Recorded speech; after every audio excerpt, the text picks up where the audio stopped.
Herkese merhaba arkadaşlar, kanalımıza hoş geldiniz.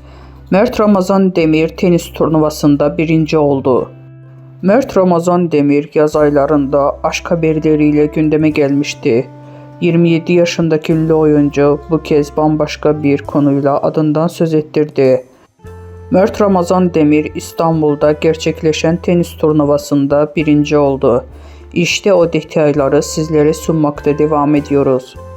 Son olarak Yalı Çapkını dizisinden rol alan Mert Ramazan Demir, oyunculuk kariyerine yanı sıra özel hayatı ve sosyal medya paylaşımlarıyla da adından söz ettiriyor.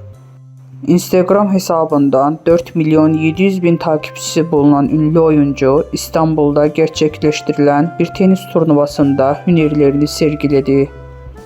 Özel bir eğitim kurumunun derneği tarafından gerçekleştirilen tenis turnuvasında birinci olan ünlü isim paylaşımı yoğun ilgi gördü.